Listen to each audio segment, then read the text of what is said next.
जय श्री राधे। श्री हरिवंश राधा वल्लभ लाल की जय। महाप्रभु की जय। परम पूज्य गुरुदेव महाराज की जय। श्री चैतन्य चरितावली में आप सभी का हार्दिक स्वागत है। तो हम श्रवण कर रहे हैं महाप्रभु की बाल लीलाओं को, और कल के प्रसंग में हमने श्रवण किया था श्री अद्वैताचार्य और उनकी पाठशाला के बारे में।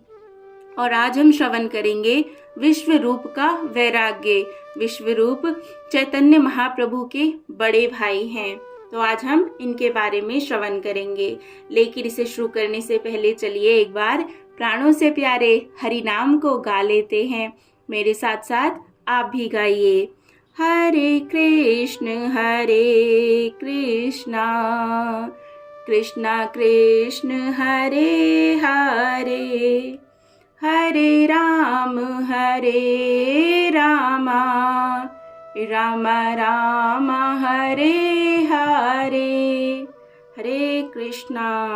जय श्री राधे। श्री हरिवंश। तो चलिए शुरू करते हैं विश्व रूप का वैराग्य। को देशः कानि मित्राणि कहा कालः को व्यायगमो कश्चाहम का चा मे शक्तिरीति चिंत्यम मुहुर्मुहुः। अर्थात देश क्या है, ये मित्र कौन है, समय क्या है, वे आगम ये क्या चीज है, मैं स्वयं कौन हूँ और मेरी शक्ति क्या है, इन बातों का बार बार चिंतन करना चाहिए। अर्थात जो इस मनुष्य जन्म की महत्ता और काल की महानता समझते हैं, उनके हृदय में यह प्रश्न बार बार उठते रहते हैं। जय हो। भगवत पाद पद्मों से पृथक होकर प्राणी प्रारब्ध कर्मानुसार असंख्य योनियों में भ्रमण करता हुआ मनुष्य योनि में अवतीर्ण होता है।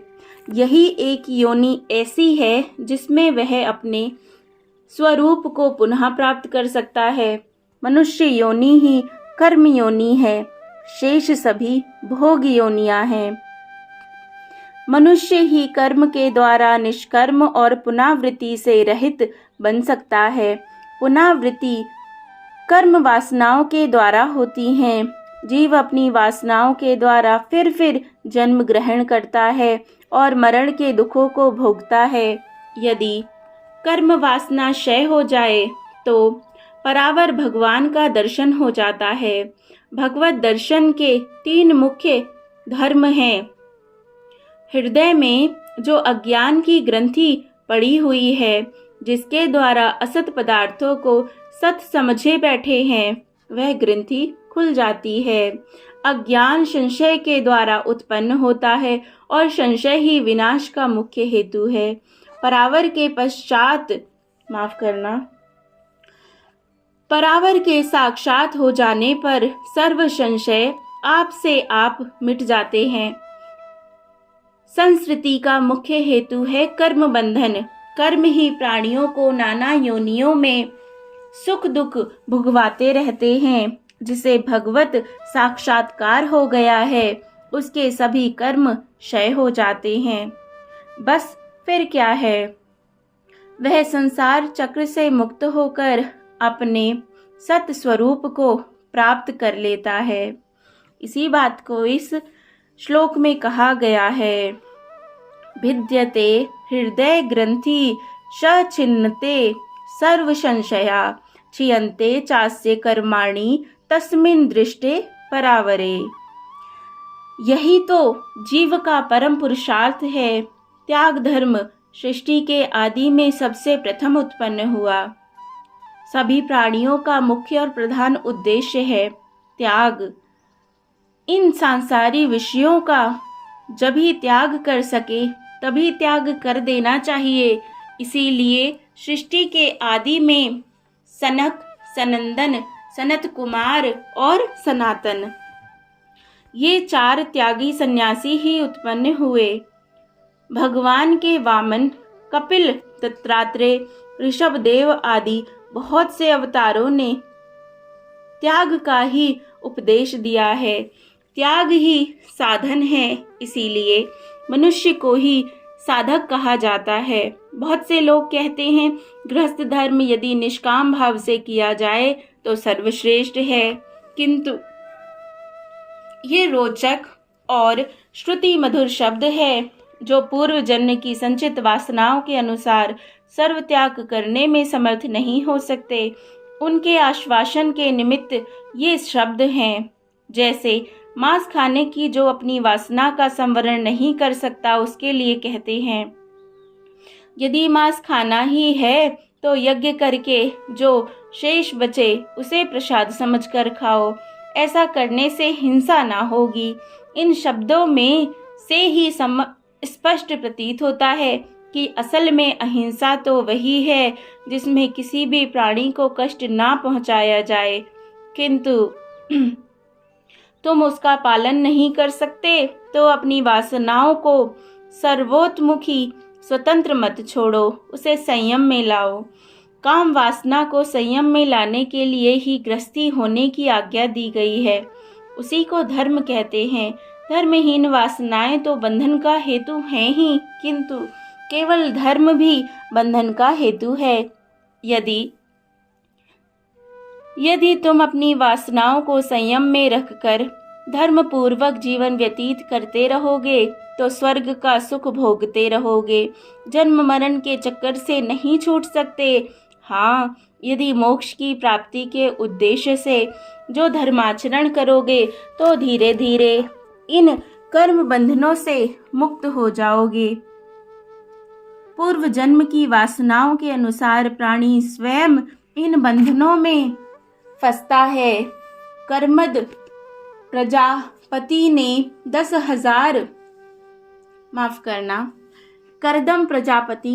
10,000 वर्ष तक भगवान की अनन्य भाव से भूख प्यास सहकर और प्राणों की निरोध करके तपस्या की थी। तपस्या से प्रसन्न होकर जब भगवान उनके सम्मुख प्रकट हुए और वरदान मांगने को कहा, तब उन्होंने हाथ जोड़े हुए गदगद कंठ से कैसी सत्य बात कही। उन्होंने कहा, भगवन, मुझ में और ग्राम्य पशु में कोई अंतर नहीं है। मैंने कामना से तुम्हारी उपासना की है। मैं काम सुख का इच्छुक हूँ। यदि आप मुझे वरदान देना ही चाहते हैं तो मेरे अनुकूल मुझे भार्या दीजिए, यही मैं वरदान मांगता हूँ। 10,000 वर्ष की घोर तपस्या के फलस्वरूप भार्या का वरदान सुनकर भगवान के नेत्रों में जल भर आया और उस बिंदु के गिरने से ही बिंदुर सर तीर्थ बन गया। वे अपनी माया की प्रबलता देखकर स्वयं आश्चर्यान्वित हो गए और स्वयं इनके यहाँ देवहूति के गर्भ से कपिल रूप में उत्पन्न हुए। जय हो। भगवान कपिल ने अपने पिता को तथा माता को तत्व उपदेश किया और अंत में वे संसार से संन्यास लेकर भगवान के अनन्य धाम को प्राप्त हुए। इसीलिए कपिल भगवान का मत है, यद हरेव विरजेत तद हरेव प्रव्रजेद ग्रहाद वा वनाद वा। किसी भी आश्रम में क्यों ना रहो, जब उत्कट वैराग्य हो जाए तब सर्व धर्मों का परित्याग करके एक प्रभु के ही पाद पद्मों में मन लगाना चाहिए। यदि प्राणी मात्र का परम पुरुषार्थ है, किंतु उत्कट वैराग्य भी तो पूर्व जन्मों के परम शुभ संस्कारों से ही प्राप्त होता है। निमाई के भाई विश्वरूप की अवस्था अब 16 वर्ष की हो चली। वे साधारण बालक नहीं थे। मालूम पड़ता है वे सत्य अथवा ब्रह्मलोक के जीव थे, जो अपने अपूर्ण ज्ञान को पूर्ण करने के निमित्त भोगभ्रष्ट सुचि ब्राह्मण के घर में काल के लिए अर्थात कुछ समय के लिए ही उत्पन्न हो गए थे।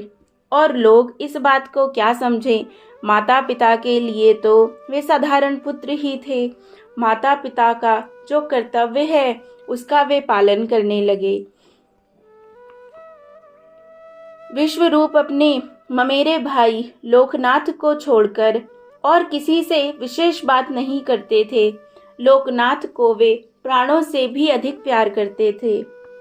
लोकनाथ इनसे 6.5 अवस्था में छोटे थे।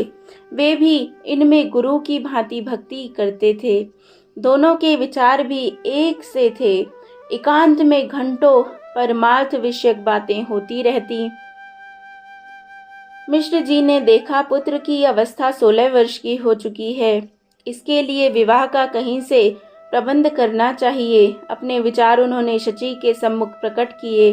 शची देवी ने भी इनकी बात का समर्थन किया। अब माता पिता विश्वरूप के अनुरूप कन्या की खोज करने लगे। इधर विश्वरूप के विचारों में और अधिक गंभीरता आने लगी। 15 वर्ष की अवस्था के पश्चात सभी युवकों के हृदय में एक प्रकार की महान खलबली सी उत्पन्न हुआ करती है। चित्त किसी अत्यंत प्यारे के मिलने के लिए तड़पता रहता है। हृदय में मीठी मीठी वेदना सी होती है। जी चाहता है अपने को किसी के ऊपर न्यौछावर कर दे। इसी बात को समझकर माता पिता इस अवस्था में लड़के का विवाह कर देते हैं और अपने हृदय को समर्पण करने के लिए निमित्त संगनी पाकर बहुत से शांत हो जाते हैं। बहुत से धन के बंधन में फंसकर, बहुत से मित्र के प्रेम में फंसकर और बहुत से विषय वासनाओं में फंसकर उस वेग को शांत कर देते हैं। उस वेग को जिधर लगाओ उधर ही वह लग जाएगा। विश्वरूप ने उस प्रेम को माता पिता के ही बीच में सीमित ना रखकर उसे विश्व के साथ तद्रूप बनाना चाहा। वे इसी बात को सोचते रहते थे कि इस कोलाहलपूर्ण संसार से कैसे उपरत हो सकेंगे। जब इन्होंने अपने विवाह की बात सुनी तब तो मानो इनके वैराग्य रूपी प्रज्वलित अग्नि में घृत की आहुति पड़ी। ये बार बार सोचने लगे, क्या विवाह करके संसारी सुख भोगने से मुझे परम शांति मिल सकेगी? क्या मैं गृहस्थी बनके अपने चरम लक्ष्य तक शीघ्र से शीघ्र पहुंच सकूंगा? क्या मुझे माता पिता और भाइयों के ही बीच में अपने प्रेम को सीमित करना, संसारी बनना पड़ेगा? उनकी यह विकलता बढ़ती ही जाती थी। एक दिन लोकनाथ ने एकांत में इनसे पूछा, भैया क्या कारण है तुम अब सदा किसी गंभीर विचार में डूबे रहते हो? उनकी बात सुनकर इन्होंने उन्हें टालते हुए कहा, नहीं कुछ नहीं, वैसे ही शास्त्र विषयक बातें सोचता रहता हूँ, कोई विशेष बात तो नहीं है। उन्होंने फिर कहा, आप चाहे बतावें या ना बतावें, मैं सब जानता हूँ। फूफा जी आपके विवाह की सोच रहे हैं। आपके भावों को खूब जानता हूँ कि आप विवाह के बंधन में कभी ना फंसेंगे। आप इसके लिए सबका त्याग कर सकते हैं, किंतु मैं आपके चरणों में यही विनती और यही भाव से प्रार्थना करता हूँ कि मुझे अपने चरणों से पृथक ना करें। यही मेरी अंतिम प्रार्थना है। विश्वरूप ने उन्हें गाढ़ आलिंगन करते हुए कहा, भैया तुम कैसी बात कर रहे हो? यदि ऐसा कुछ होगा भी तो मैं तुम्हारी सम्मति के बिना कुछ थोड़े ही कर सकता हूँ। तुम तो मेरे प्राण हो, भला तुम्हें छोड़कर मैं कैसे जा सकता हूँ? दोनों भाई यथा समय भोजन करने के निमित्त अपने अपने घर चले गए। विश्वरूप घर में बहुत ही कम रहते थे। केवल दोपहर को और शाम को भोजन करने के निमित्त घर जाते, नहीं तो सदा अद्वैताचार्य की पाठशाला में ही शास्त्र लोचना तथा गंभीर विचार करते रहते। इसीलिए माता पिता को इनके मनोभावों के संबंध में विशेष जानकारी नहीं हो सकी। बीच बीच में जब निमाई इन्हें बुला लाते तब ये थोड़ी देर के लिए घर आ जाते और कभी कभी निमाई से 2-4 बातें करते। मिश्र जी इनसे बातें करने में संकोच करते थे। इनके पढ़ने में किसी प्रकार का विघ्न नहीं डालना चाहते थे। धीरे धीरे विश्वरूप का वैराग्य दिन प्रतिदिन अधिकाधिक बढ़ने लगा। एक बार उन्होंने ज्ञान दृष्टि से देखा कि ये माता पिता भाई मित्र आदि असल में चीज क्या है। विचार करते करते वे संसारी संबंधों से ऊंचे उठ गए। उन्हें प्रतीत होने लगा सभी प्राणी अपने प्रारब्ध कर्मों के अनुसार बिना सोचे समझे दिन रात कर्मों में जुटे हुए हैं। अंधे की भांति बिना आगे का ध्यान किए किसी अज्ञात मार्ग की ओर चल रहे हैं। विचार करते करते उन्हें संसार के सभी प्राणी समान रूप से रेंगते हुए से दिखने लगे। जैसे किसी बहुत ऊंचे स्थान पर चढ़कर देखने से मनुष्य, पक्षी, पशु, वृक्ष सभी छोटे छोटे भिनगे से उड़ते दिखाई पड़ते हैं। उनमें फिर विवेक नहीं किया जा सकता कि कौन मनुष्य कौन पशु। सभी समान रूप से छोटे छोटे कण में दिखाई पड़ते हैं। उसी प्रकार की विचार की ऊंची भित्ति पर चढ़कर विश्व रूप को ये संसारी जीव दिखने लगे। उनका माता पिता तथा बंधु बांधवों के प्रति जो मोह था वह एकदम जाता रहा। वे अपने को समझ गए और मन ही मन कहने लगे, ये संसारी लोग भी कितने दया के पात्र हैं।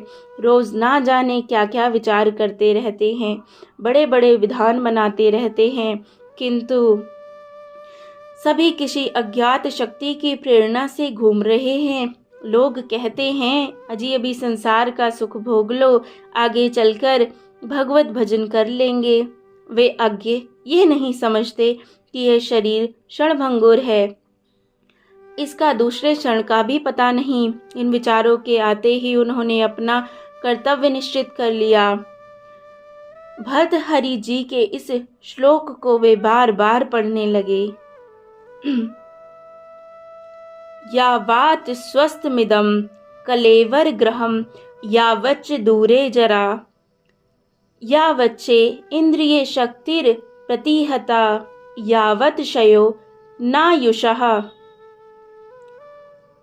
आत्मश्लेषी तावदेव विदुषा कार्यः प्रत्नो महान्, प्रोदीप्ते भवने च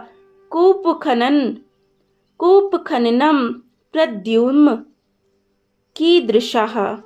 अरे ओ युवकों, जब तक यह कोमल और नूतन शरीर स्वस्थ है तब तक वृद्धावस्था तुमसे बहुत दूर चुपचाप तुम्हारी ताक में बैठी है। जब तक तुम्हारी इंद्रियों की शक्ति शून्य नहीं हुई है और जब तक यह आयु शेष नहीं हुई है तब तक ही आत्मा के कल्याण का प्रयत्न कर लो। इसी में बुद्धिमानी है।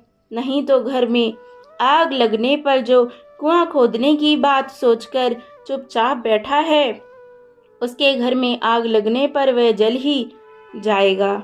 आग लगने पर कुआं खोदने में प्रयत्न करना मूर्खता है। जय जय श्री राधे, जय जय श्री राधे।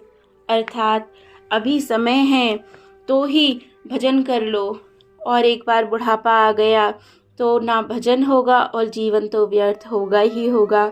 भगवान का मिलना तो फिर क्या ही कहें। वही बात यहाँ कही गई है कि जब हमारा घर जल रहा होगा उस समय हम कुआं खोदेंगे तो ये कैसी बड़ी भारी मूर्खता है। क्या खोद पाएंगे, क्या जल निकाल पाएंगे अपने घर को बचाने के लिए। सेम वही बात है। जय जय श्री राधे। तो इस प्रकार आज ये अध्याय पूरा हुआ और अगला अध्याय में जो विश्व रूप हैं वो ग्रह का त्याग कर देंगे और संन्यास धारण कर लेंगे। तो बड़े ही सुंदर और मार्मिक प्रसंग आगे आगे हम श्रवण करते रहेंगे। आशा है आपको भी बहुत आनंद आ रहा होगा और साथ साथ ज्ञान भी मिल रहा होगा कि ये जीवन हमें किस लिए मिला है। जय जय श्री राधे। भगवान की श्री चरणों में प्रणाम करते हुए उनसे प्रार्थना करते हैं कि हम पर भी वे कृपा करें और वैराग्य हमारे अंदर भी जागे ताकि हम प्रभु की ओर तेजी से भाग सकें। जय जय श्री राधे। श्री हरिवंश राधा वल्लभ लाल की जय।